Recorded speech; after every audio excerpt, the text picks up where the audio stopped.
Good evening everybody. आज के lecture में हम लोग हार्डी क्रॉस मेथड को समझेंगे। तो ये हार्डी क्रॉस मेथड क्या होता है? ये एक इटरेशन मेथड है। ठीक है, हार्डी क्रॉस मेथड क्या है? ये एक इटरेशन मेथड है। इटरेशन मेथड है मतलब कि बार बार इस प्रोसेस को करना पड़ता है। इस मेथड से भी हम लोग क्या करते हैं, वेंटिलेशन एनालिसिस ही करते हैं। इस मेथड को यूज करके भी हम लोग वेंटिलेशन के नेटवर्क को एनालाइज करते हैं। एक सेकंड मेरे को पेन लेने दीजिए।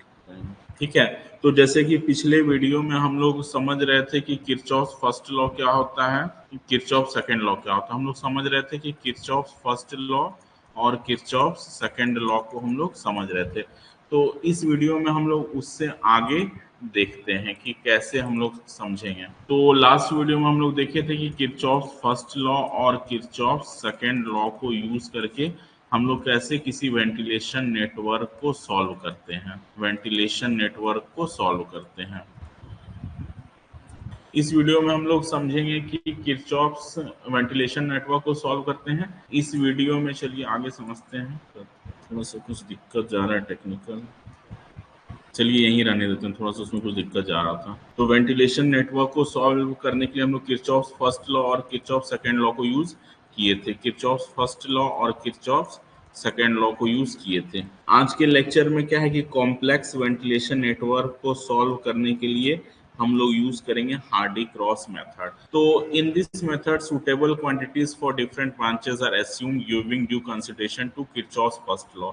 तो सपोज कोई नेटवर्क है, सपोज हमारे पास ये एक वेंटिलेशन नेटवर्क है। यहाँ से कुछ क्यू क्वांटिटी ऑफ एयर आ रहा है और सेम यही क्वांटिटी ऑफ एयर यहाँ से जा रहा है। तो हम लोग पहले कुछ एज्यूम कर लेंगे कि ये ब्रांच, सपोज ब्रांच 1 में कितना जा रहा है, ब्रांच 2 में कितना जा रहा है, ब्रांच 3 में कितना जा रहा है, ये हम लोग खुद से एज्यूम कर लेंगे। The closer the assume quantities to true value the less is the number of successive iteration. तो जितना क्लोज हमारा एजम्पशन रहेगा उतना कम इटरेशन होगा उसमें। ठीक है, फिर नेक्स्ट है meshes are formed so as to include all the branches. तो किरचॉफ सेकंड लॉ में हम लोग देखे ही थे कि हम लोग मेस को लेते हैं, है ना, कि जैसे ये सपोज ये है एक हमारा वेंटिलेशन नेटवर्क है, ये भी एक क्या है, वेंटिलेशन नेटवर्क है। तो जैसे जैसे सपोज ये A B C D E F है। ठीक है, तो इसको हम लोग मेस 1 मान सकते हैं। मेस 1 क्या है, मेस 1 में हम लोग मान सकते हैं ए बी सी डी क्या है, मेस 1 है। पिछला वीडियो जाके देखेंगे तो समझ में आ जाएगा। और हम लोग मेसेस उतना सारा बनाएंगे जिसमें कि सारे ब्रांचेस, जो भी ब्रांचेस हैं वो क्या हो, इंक्लूड हो जाए। फिर नंबर ऑफ मेसेस, कितना मेस बनाना है, तो उसके लिए एक इक्वेशन है, एक फॉर्मूला है, वो number of junction minus number of branches plus 1। तो कितना मेस बनाएंगे, नंबर ऑफ मेसेस बराबर number of junctions minus number of branches plus 1। Junction क्या होता है, जहां दो या दो से ज्यादा रोडवे मीट करते हैं उसको जंक्शन बोलते हैं। और हम लोग ये ध्यान रखेंगे कि ज्यादा हाई रेसिस्टेंस ब्रांच को एक मेस में नहीं लेंगे, या बार बार जो मेस बनाएंगे उसमें हाई रेसिस्टेंस ब्रांच को अवॉइड करेंगे। नेक्स्ट स्लाइड में चलते हैं, नेक्स्ट स्लाइड में चलते हैं हम लोग। तो क्या है कि conditions in a close loop, तो किसी एक क्लोज लूप में ही हम लोग क्या करते हैं, हार्डी क्रॉस मेथड को अप्लाई करते हैं। तो देखिए इसमें क्या होता है कि फ्लो इनटू ईच जंक्शन, किसी एक जंक्शन में जो फ्लो हो रहा है, जैसे सपोज ये हमारा एयरवे है, ये एक है, ये दो है, और ये यहाँ से एक तीसरा इधर निकल जा रहा है। तो इससे सपोज Q1 आ रहा है, इससे सपोज आ रहा है Q2। तो कितना जाएगा यहाँ से, तो यहाँ Q1 प्लस Q2 जाएगा। यही है किरचॉफ्स फर्स्ट लॉ कि किसी एक जंक्शन पे flow into the junction is equal to flow out of the junction, flow out of the junction. यही क्या है, किरचॉफ्स फर्स्ट लॉ है। ठीक है, तो सेकेंड लॉ क्या बोलता है, किरचॉफ सेकेंड लॉ कि algebraic sum of all head losses in a close loop should be 0।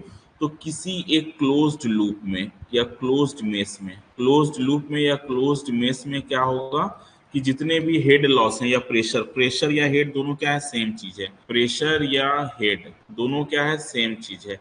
तो किसी एक लूप में, किसी एक क्लोज्ड लूप में क्या होगा, नेट प्रेशर लॉस क्या हो जाएगा, 0 हो जाएगा। इसको हम लोग फर्स्ट वीडियो में देखे थे। और एयरवे में जो मेजर लॉस ऑफ प्रेशर होता है, एयरवे में, किसी भी माइन एयरवे में major loss of pressure occurs because of friction. ठीक है। Major pressure loss occurs because of friction, major pressure loss occurs because of friction, ठीक है। आगे देखते हैं।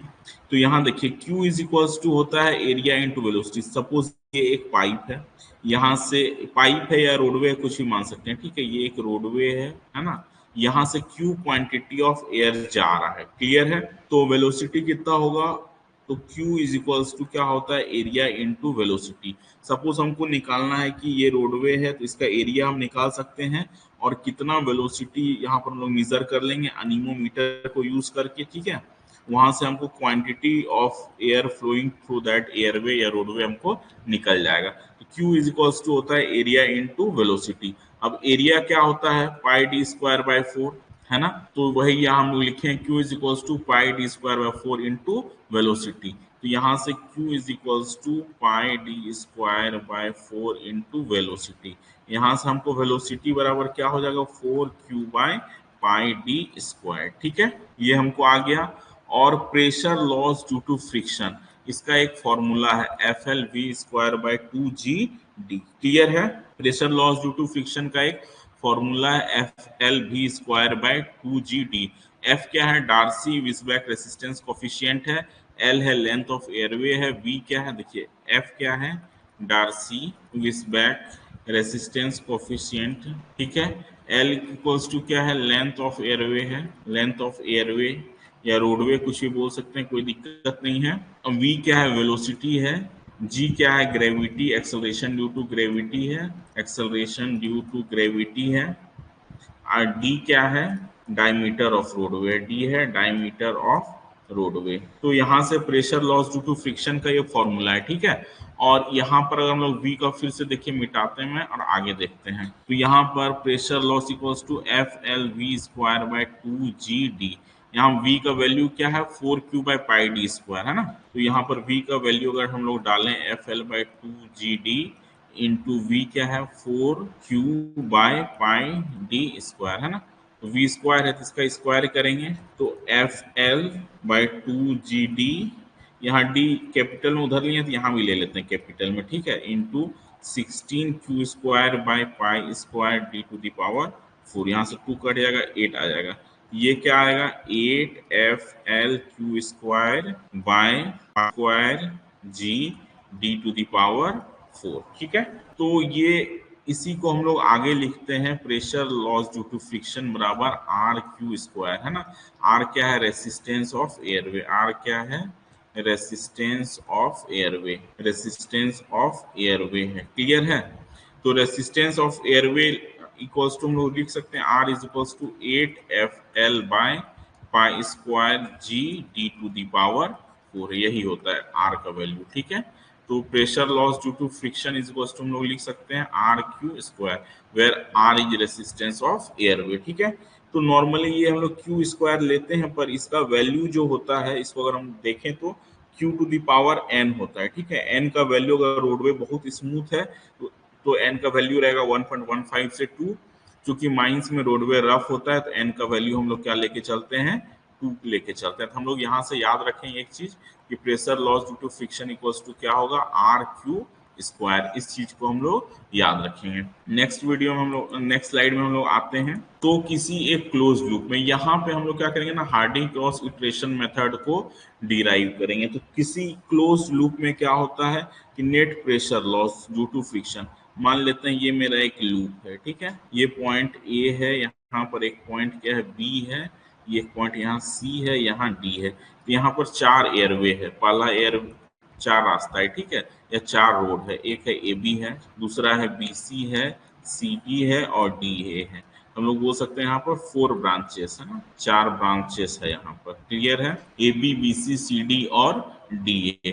Total loss due to friction कितना है 0 है। अब मान लेते हैं कि यहाँ आ रहा है एक क्वांटिटी आ रहा है वो Q आ रहा है, ठीक है। क्या आ रहा है यहाँ Q आ रहा है और यहाँ से निकल के जा भी रहा है Q। तो सपोज इसको फिर से एक क्लियर देखिए ना, एक दूसरे में से एग्जांपल में हम लोग देखते हैं। सपोज ये है A B C, ठीक है। किसी एक में मान लेते हैं ब्रांच A में मान लेते हैं कि हम लोग यहाँ आ रहा है Q आ रहा है। Q क्या है एक्चुअल डिस्चार्ज, जो एक्चुअल ट्रू वैल्यू होना चाहिए वो आ रहा है। हम लोग को ट्रू वैल्यू इसमें पता नहीं रहता है हार्डी क्रॉस में। हम लोग मानते हैं कि यहाँ पर Q नॉट आ रहा है, हम लोग क्या मान लेते हैं यहाँ पर Q नॉट आ रहा है, ऐसा हम लोग एज्यूम करते हैं लेट। हमको अभी पता नहीं है, एक्चुअल वैल्यू है Q और हम लोग मानते हैं कि Q नॉट आ रहा है, ठीक है, ऐसे एज्यूम कर लेते हैं। जैसे सपोज यहाँ 5 आ रहा है, 5 मीटर क्यूब पर सेकेंड। जब हम लोग एक एग्जाम्पल से देखेंगे तो समझ में आ जाएगा हम लोग को, ठीक है। तो अभी मान लेते हैं कि Q क्या है, एक्चुअल वैल्यू ऑफ डिस्चार्ज है, और Q नॉट क्या है कि जो हम लोग मान रहे हैं वो Q नॉट है। और माने हुए हैं तो वो हो सकता है कि सही से उसमें थोड़ा सा एरर हो सकता है, उसमें कितना करेक्शन अप्लाई करना है उसको हम लोग डेल क्यू से लिखते हैं। तो क्यू एक्चुअल है, हम लोग क्या माने हैं कि वहाँ क्यू नॉट फ्लो हो रहा है प्लस डेल क्यू, ठीक है। अब होता है कि pressure loss due to friction equals to R Q square होता है, ठीक है। तो चूंकि इसको सारे मेस में लगाना है तो हम लोग ये समेशन का साइन दे सकते हैं, ये समेशन का साइन दे सकते हैं, ठीक है। यहाँ पर हम लोग लिखेंगे आर हो गया, क्यू के जगह क्या है Q naught plus del Q, R Q naught plus del Q, clear है। यहाँ से हम लोग लिखेंगे का स्क्वायर, तो ये क्या हो जाएगा आर हो जाएगा, स्क्वायर करेंगे क्यू नॉट का स्क्वायर प्लस डेल क्यू का square plus 2 Q naught del Q, ठीक है। यहाँ से लिखते हैं summation of R Q naught का square plus summation of R del Q का square plus summation of 2r Q naught del Q, ठीक है। ये डेल टोटल फ्रिक्शन लॉस है इन ए क्लोज लूप, है ना, total pressure loss due to friction है।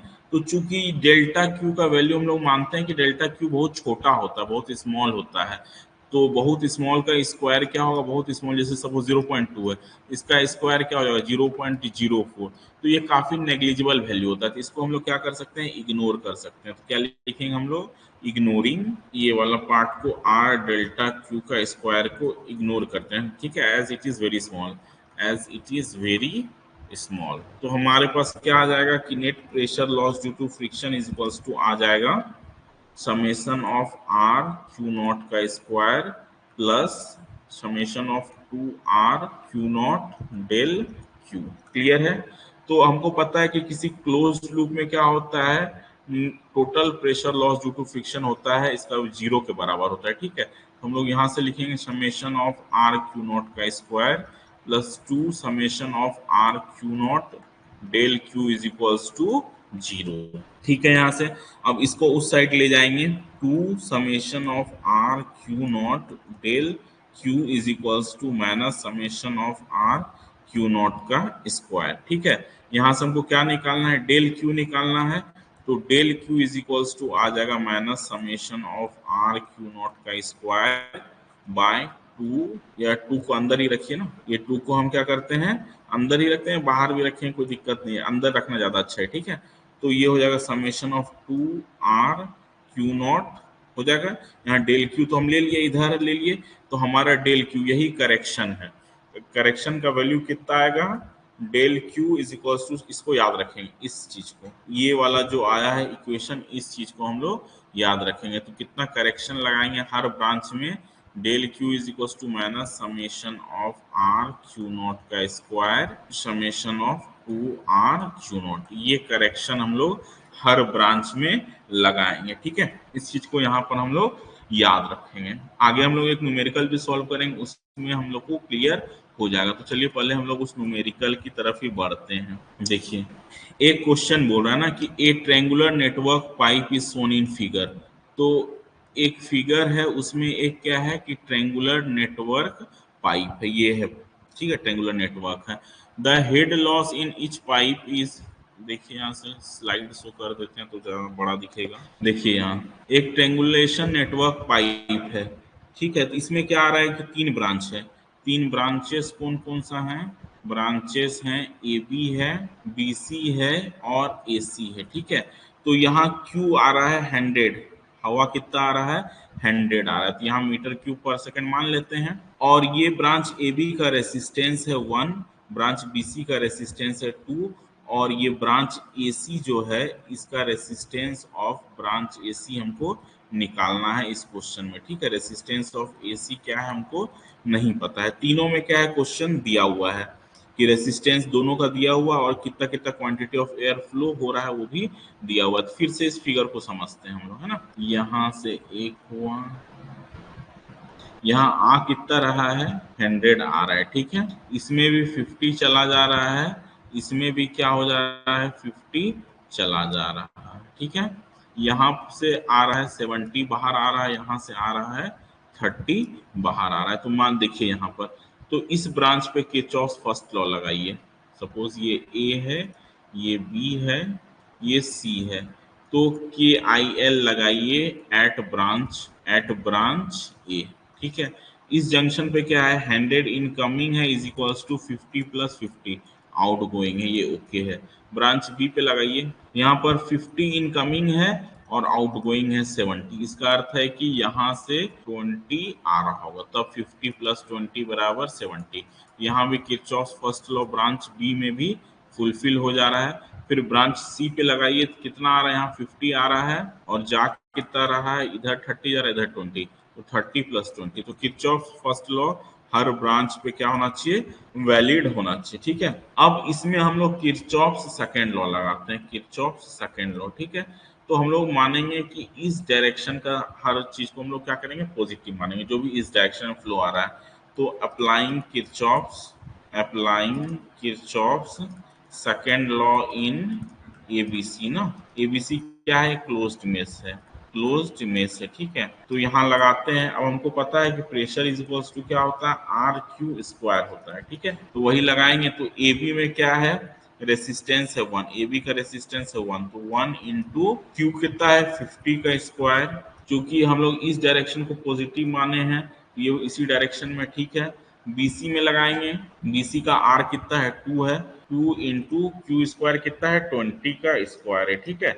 चूंकि बीसी क्या है कि हम जो डायरेक्शन को माने हैं इसको पॉजिटिव माने, तो बीसी इसके उल्टा फ्लो कर रहा है, तो यहाँ पर ये माइनस साइन आ जाएगा। अब फिर सी ए में लगाएंगे, ठीक है। तो हम लोग इसमें भी क्या है कि डायरेक्शन इधर को पॉजिटिव माने पर हवा इधर फ्लो हो रहा है, तो यहाँ पे नेगेटिव साइन के साथ आएगा। इसका रेसिस्टेंस हमको नहीं पता है, निकालना है, इंटू यहाँ कितना क्वांटिटी फ्लो हो रहा है 50 का स्क्वायर, ठीक है। तो किरचॉफ लॉ में क्या बोलता है कि net pressure loss in a close loop is 0। यहाँ पर 2500 माइनस 22 जब कितना होगा स्क्वायर, 400 इंटू 2 800 इज इक्वल्स टू क्या हो जाएगा 2500 इंटू आर। तो आर बराबर हो जाएगा यहाँ पर 2500 माइनस 800 हो जाएगा 1700 बाय 2500। तो यहाँ रेसिस्टेंस ऑफ ब्रांच एसी निकल जाएगा। क्लियर है। नेक्स्ट स्लाइड में हम लोग देखते हैं। यही था ना, मैं इस पेज में सॉल्व करने के लिए रखा था, तो उस पेज में सॉल्व कर दिया। नेक्स्ट स्लाइड में देखिए, इसमें बोल रहा है a pipe network in the form of triangle. इसमें एक्चुअल जो हार्डी क्रॉस मेथड को अप्लाई किया जाता है उसको सॉल्व अप्लाई किया गया है, ठीक है। इस मेथड को एकदम ध्यान से देखेंगे तभी हम लोग को हार्डी क्रॉस मेथड एक्चुअल में समझ में आएगा। पिछला वाला क्वेश्चन जो था वो किरचॉफ फर्स्ट लॉ और किरचॉफ सेकंड लॉ पे ही बेस्ड है, ठीक है। ये वाला मेथड है उस पे बेस्ड है। यहाँ क्या बोल रहा है, a pipe network in the form of triangle ABC has inflows of 5 metre cube and 4 metre cube. तो यहाँ एक पाइप नेटवर्क ऐसे बना हुआ है, क्लियर है। इसका नाम है ए है, बी है और सी है। यहाँ पर कितना आ रहा है, सॉरी सी पे कितना आ रहा है 4 मीटर क्यूब पर सेकेंड, और ए पे कितना आ रहा है 5 मीटर क्यूब पर सेकेंड आ रहा है, ठीक है। और सी से जा कितना रहा है तो 9 मीटर क्यूब पर सेकेंड ये जा रहा है, क्लियर है। तो सी से ये जा रहा है और ये 5 4 ए और सी पे आ रहा है। सॉरी ये वाला पॉइंट है बी है, ये पॉइंट सी है ना, ये पॉइंट बी है, ये पॉइंट क्या है सी है।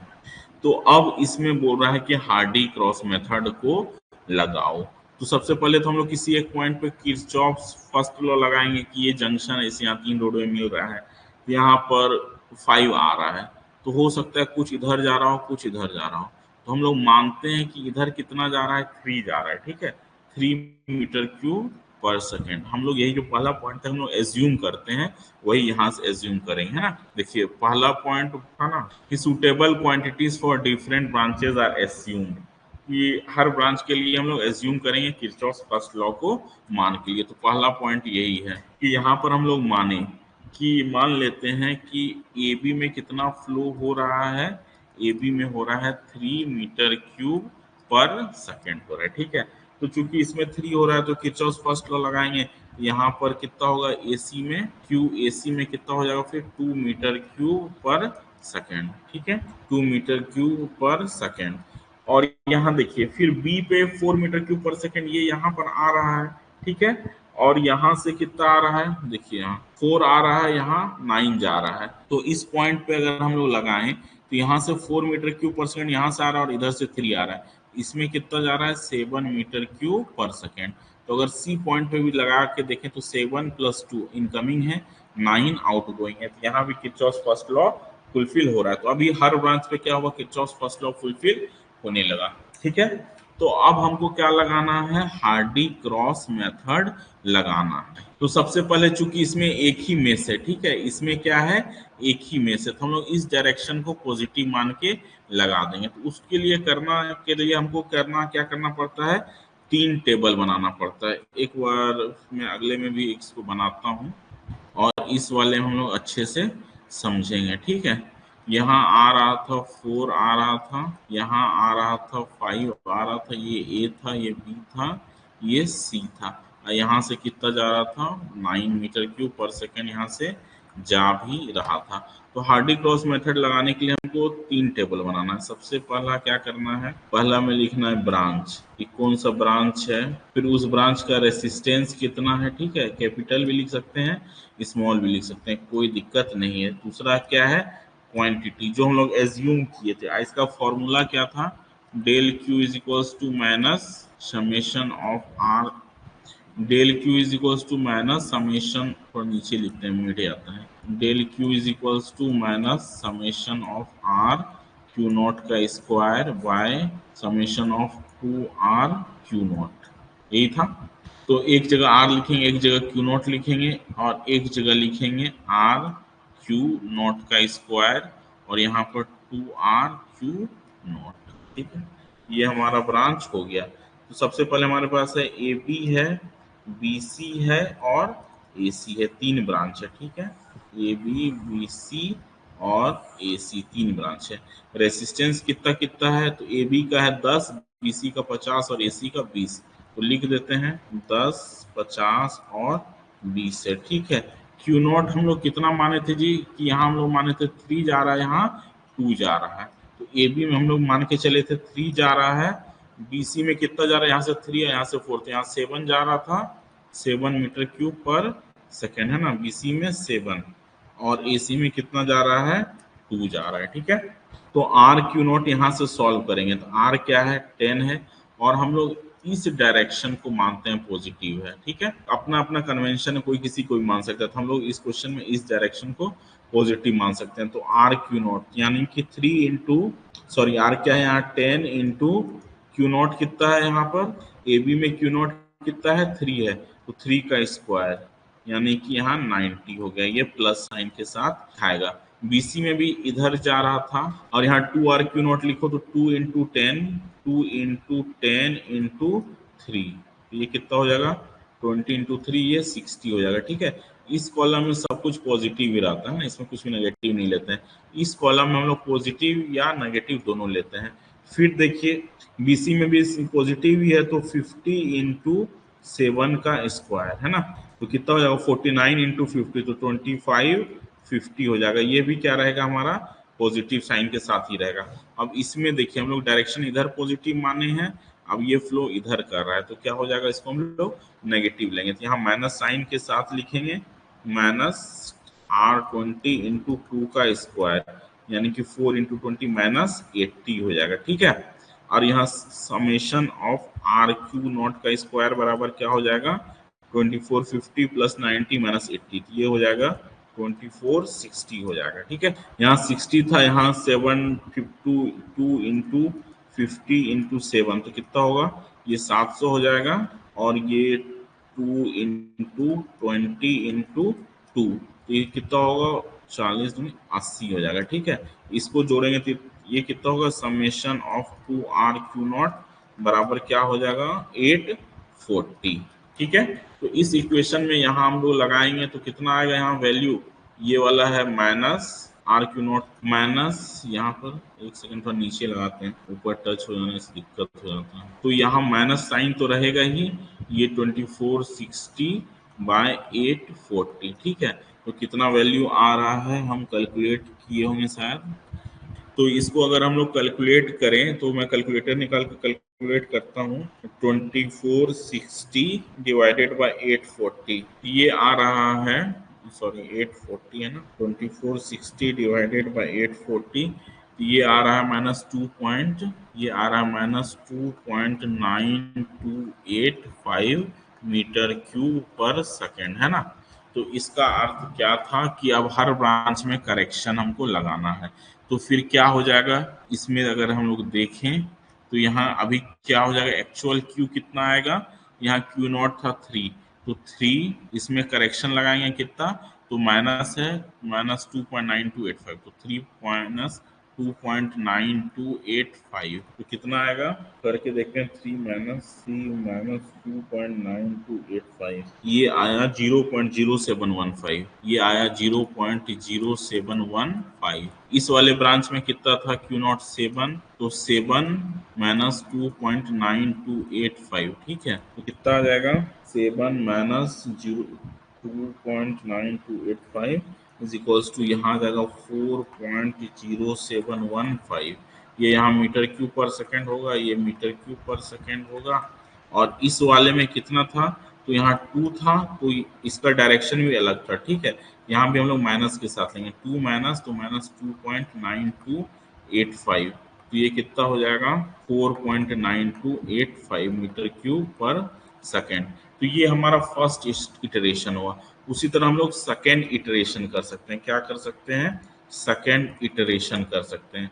तो सेकेंड इटरेशन में क्या होगा, सब कुछ वैसे ही चलेगा। यहाँ क्यू नॉट में जो 372 था, तो उसके जगह ये वैल्यू आ जाएगा, और फिर पूरा ऐसे ही प्रोसेस चलेगा। तो सेकेंड इटरेशन में हम लोग क्या पाएंगे कि ये डेल क्यू का वैल्यू आ जाएगा 0.6 या माइनस 0.6 के अराउंड। थर्ड इटरेशन जब हम लोग करेंगे, ये हो सकता है माइनस 0.05 ऐसे कुछ आए, ठीक है। फोर्थ इटरेशन करेंगे तो ये और वैल्यू 0.0002 ऐसे करके आ जाएगा। तो जब वैल्यू बहुत कम आ जाएगा 3-4 इटरेशन के बाद, तो हम लोग फिर आगे इटरेशन करना बंद कर देंगे, और जो ये हमारा क्यू निकलेगा यहाँ से, उसी को हम लोग एग्जैक्ट मान लेंगे। तो देखिए इसमें हम लोग मान रहे थे कि ए बी में 3 जा रहा है, पर हार्डी क्रॉस लगाने के बाद पता चला कि नहीं, ए बी में ये काफी कम जा रहा है, ठीक है। उसी तरह बीसी में हम लोग 7 मान रहे थे, पर हम लोग पाए कि 4 ही जा रहा है। और एसी हम लोग 2 मान रहे थे, तो यहाँ देख रहे हैं कि करीब 4.92 मीटर क्यूब पर सेकेंड का वैल्यू आ रहा है।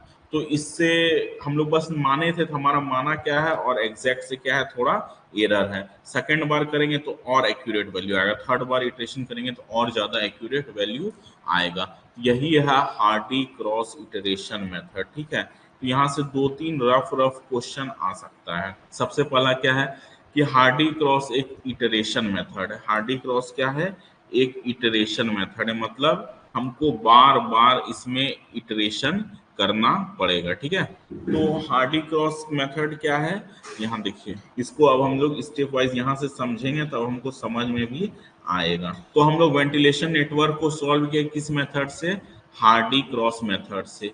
ये एक तरह से दो चीज यहाँ से समझ में आ गया, ये इटरेशन मेथड है। इटरेशन मतलब सेम चीज को हमको 2, 3, 4, 5 बार रिपीट करना पड़ेगा, ठीक है। दूसरा चीज क्या समझ में आता है कि इसको हम लोग किस चीज के लिए यूज करते हैं, इसको हम लोग कॉम्प्लेक्स वेंटिलेशन नेटवर्क को सॉल्व करने के लिए, कॉम्प्लेक्स वेंटिलेशन नेटवर्क सॉल्व करने के लिए यूज करते हैं, सॉल्व करने के लिए यूज करते हैं, ठीक है।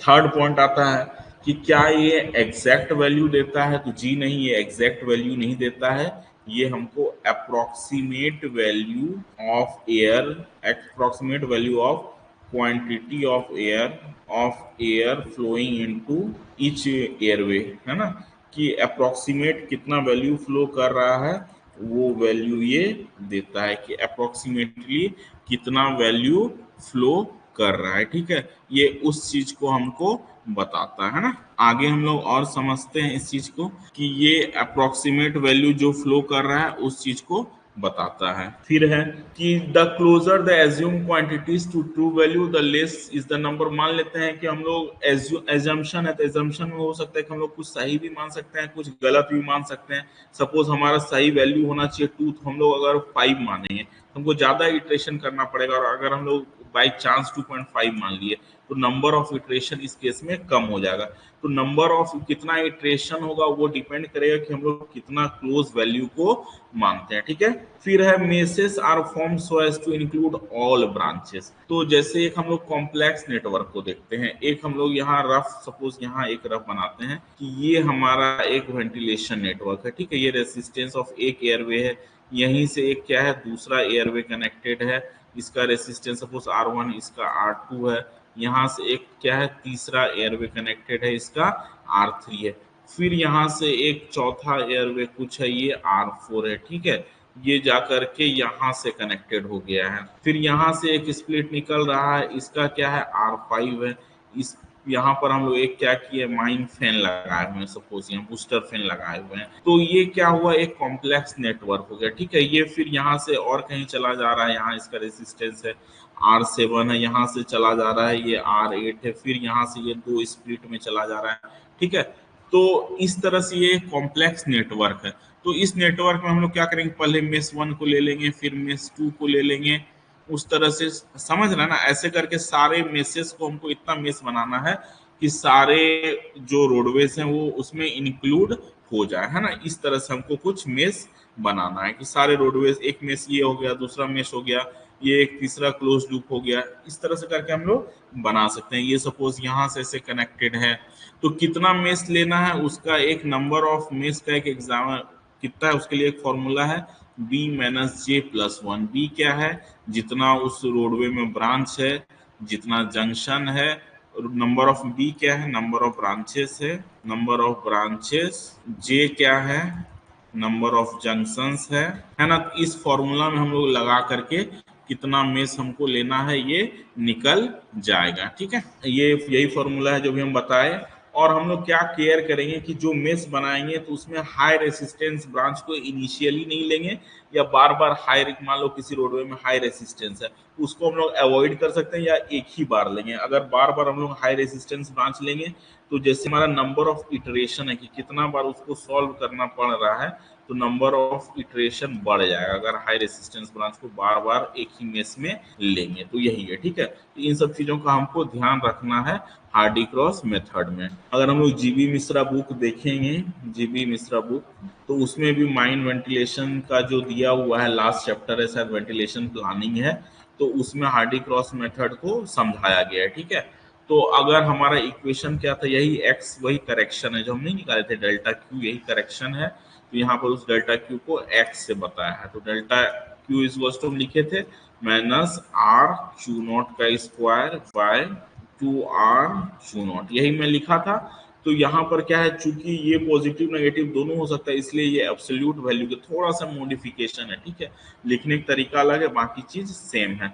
और अगर हम उस जंक्शन में कहीं फैन इंक्लूड नहीं किए थे, और अगर हमको कहीं फैन इंक्लूड करना है, तो हमारा क्या हो जाएगा, इसमें माइनस हो जाएगा प्रेशर ड्यू टू फैन।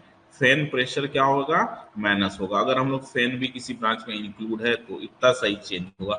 अगर हम लोग नेचुरल वेंटिलेशन प्रेशर को भी इंक्लूड कर रहे हैं तो इक्वेशन हमारा क्या हो जाएगा, minus summation of R Q0 square minus pressure due to fan minus NVP natural ventilation pressure by ये रहेगा डेल 2R Q0, ठीक है। तो यही है, क्लियर है। तो हार्डी क्रॉस मेथड यही, इसका हम लिखित नोट्स भी शेयर कर देंगे तो उससे थोड़ा सा क्लियर भी हो जाएगा।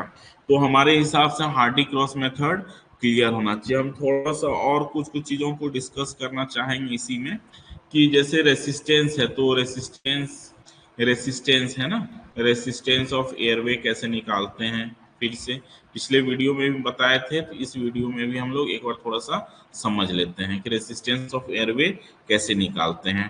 तो मान लीजिए ये एक ब्रांच है, ये एक रोडवे है, ठीक है। यहाँ ए है, एक बी है, ठीक है। फिर यहाँ से क्या है, एक रोडवे ये है, ये पूरा एक रोडवे है, ठीक है। इसका नाम है बी से ए बी, यहाँ बी सी एक रोडवे है, यहाँ पर भी इसका कुछ रेसिस्टेंस, इसका सपोज R1 रेसिस्टेंस इस रोडवे का, इस रोडवे का रेसिस्टेंस क्या है, R2 है, और फिर CD यहाँ पर भी एक ब्रांच है, इसका रेसिस्टेंस कितना है, R3 है। तो चूंकि तीनों रेसिस्टेंस क्या है, तीनों सीरीज में है, तो प्रेशर इक्वल्स टू हम लिखे थे ना आर क्यू स्क्वायर होता है। तो यहाँ पर क्या होगा, इसके अक्रॉस प्रेशर ड्रॉप, इसके अक्रॉस प्रेशर ड्रॉप, इसके अक्रॉस प्रेशर ड्रॉप, तीनों सेम है, ठीक है। तो प्रेशर इज इक्वल्स टू क्या होगा, P1 plus P2 plus P3, pressure drop है ना, airway A B B C C D की जगह। तो pressure equals to R Q square होता है। तो यहाँ पर क्वांटिटी ऑफ एयर क्या हो रहा है, क्यू फ्लो कर रहा है, यही इसके अलॉन्ग भी क्यू फ्लो कर रहा है, इसके अलॉन्ग भी क्यू, और इसके अलॉन्ग भी क्यू फ्लो कर रहा है। तो आर क्यू वन का square plus R Q two का square plus R Q three का square, R two Q two R three Q three का स्क्वायर, ठीक है। तो यही हो जाएगा प्रेशर इक्वल्स टू क्या है, पर Q1 Q सेम है सब में, यहाँ हम लोग क्या लिख सकते हैं, R Q square R1 Q square plus R2 Q square plus R3 Q square, ठीक है। तो यहाँ प्रेशर इज इक्वल्स टू ये है, क्योंकि सब में same quantity of air flow हो रहा है, इसलिए हम लोग Q1, इसलिए हम लोग क्या किए, Q1 is equals to Q2 is equals to Q3 is equals to Q मान लिए, ठीक है। तो pressure is equals to R Q square होता है, ये आर क्या है, आर नेट है, आर क्या है, नेट प्रेशर है, ठीक है। R Q square is equals to R1 Q square plus R2 Q square plus R3 Q square.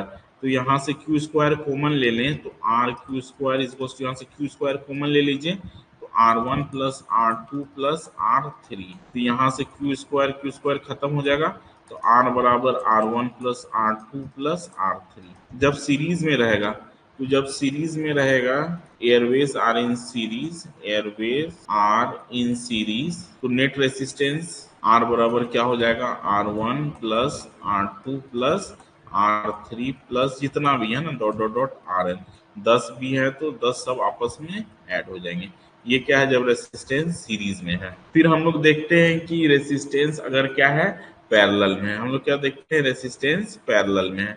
उसके लिए मैं एक एक्स्ट्रा स्लाइड ले लेता हूँ और उसमें देख लेते हैं रेसिस्टेंस क्या है पैरेलल में, ठीक है। यहाँ पर क्या देखेंगे हम लोग, रोडवेज या एयरवेज है ना, बार बार एक ही चीज में जैसे बोला जा रहा है, रोडवेज या एयरवेज क्या है, रोडवेज की जगह हम लोग क्या लिख सकते हैं, एयरवेज आर इन पैरेलल। मान लीजिए ये यहाँ से क्या हो रहा था, एक रोडवे था, यहाँ से तीन स्प्लिट है, ये है ना, तीन भाग में स्प्लिट हो जा रहा है, यहाँ आ रहा था क्यू आ रहा था, ये क्यू क्वांटिटी ऑफ एयर वापस यहाँ से जा रहा है, पर ये तीन भाग में स्प्लिट हो जा रहा है, यहाँ जा रहा है Q1, यहाँ जा रहा है Q2, यहाँ जा रहा है Q3, ठीक है। इसका रेसिस्टेंस है R1, इसका है R2, इसका है R3, क्लियर है। तो अब जब पैरेलल में रहता है तो रोडवेज, तो प्रेशर यहाँ क्या है, तीनों रोडवेज के अलोंग सेम है, pressure across parallel splits are same, ठीक है। पर तीनों में अलग अलग क्वांटिटी ऑफ एयर फ्लो कर रहा है, ठीक है। वो डिपेंड करेगा किस रोडवे का रेसिस्टेंस कितना है, जिसका रेसिस्टेंस ज्यादा रहेगा उसमें क्वांटिटी ऑफ एयर क्या होगा, कम फ्लो करेगा। तो यहाँ पर देखिए हम लोग लिख सकते हैं ना, Q is equals to Q1 plus Q2 plus Q3, clear है। अब Q इज इक्वल, अब प्रेशर इज इक्वल्स टू क्या होता है, आर क्यू स्क्वायर, ठीक है। तो Q is equals to Q1 plus Q2 plus Q3। इस वाले में प्रेशर क्या है, सबके अलोंग सेम है। तो यहाँ पर देखो pressure is equals to R1 Q1 का स्क्वायर हो गया, ठीक है।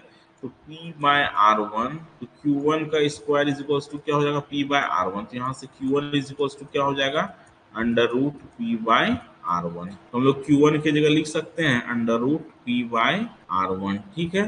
तो Q2 के तरफ हम लोग ऐसे ही लिख सकते हैं under root P by R2, और Q3 में भी लिख सकते हैं under root P by R3, ठीक है।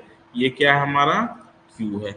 अब Q इज इक्वल्स टू क्या होता है, pressure is equals to R Q square, यहाँ Q square is equals to P by R होगा, और ये यहाँ Q इज इक्वल्स टू क्या हो जाएगा, under root P by R, clear है। यहाँ पर लिख सकते हैं हम लोग under root P by R is equals to under root P by R1 plus under root P by R2 plus under root P by R3, ठीक है। तो root P by root R ऐसे लिख सकते हैं, is equals to root p/√r1 plus √p/√r2 plus यहाँ भी क्या है √p/√r3 है ना। यहाँ से √p/√r, यहाँ √p कॉमन ले लेंगे, ठीक है। तो ये हो जाएगा 1/√r1 प्लस 1/√r2 प्लस यहाँ 1/√r3, ठीक है। तो यहाँ से √p खत्म हो जाएगा।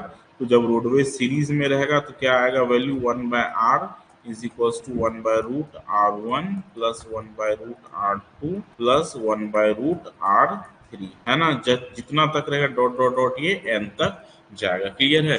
तो रोडवे ये पैरेलल में जाने के लिए हम लोग रेसिस्टेंस ऐसे ही कैलकुलेट करते हैं। नेक्स्ट हमारा टॉपिक है एयर क्वांटिटी रिक्वायरमेंट, कि कितना एयर हमको माइंस में भेजना है, ठीक है। तो हम लोग इस चीज को याद रखेंगे ना। यहाँ से न्यूमेरिकल भी, इन चीजों से क्या होता है ना कि न्यूमेरिकल भी बार बार एग्जाम में आता है, ठीक है। कोई भी एग्जाम देंगे तो न्यूमेरिकल बार बार आ ही जाता है, तो हम लोग न्यूमेरिकल का तैयारी यहाँ से कर सकते हैं। फिर है एयर रिक्वायरमेंट, कि वर्किंग में कितना एयर रिक्वायर करना है, भेजना है, ठीक है।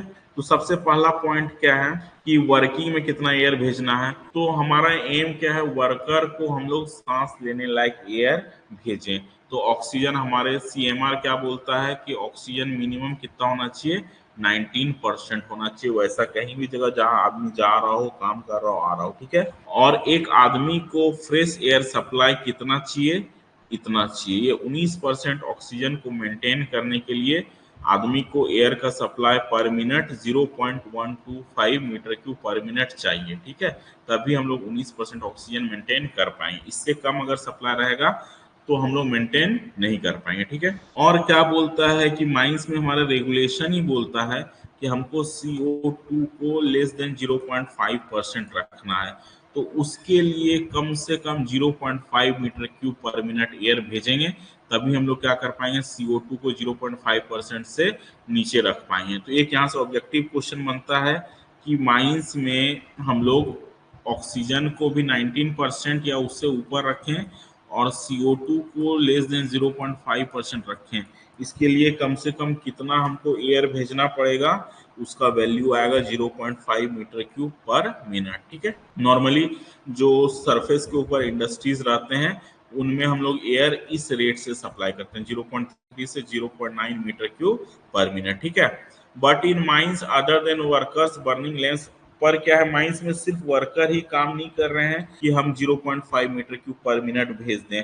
माइंस में ऑक्सीडेशन हो रहा है, लैंप्स चल रहे हैं, मशीन्स काम कर रहे हैं, ऑक्सीडेशन हो रहा है, कंबशन हो रहा है, स्पॉन्टेनियस हीटिंग हो रहा है, बहुत कुछ हो रहा है। उनसे भी क्या हो रहा है, ऑक्सीजन हमारा लेस हो रहा है।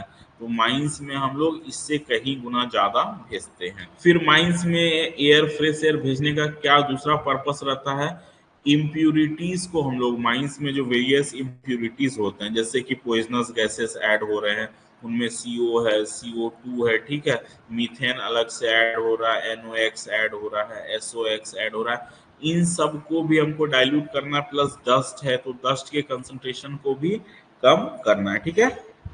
तो मीथेन को सेफ कंसंट्रेशन में लाना है, इसके लिए बहुत जरूरी है कि हम लोग सफिशिएंट क्वांटिटी ऑफ एयर भेजें।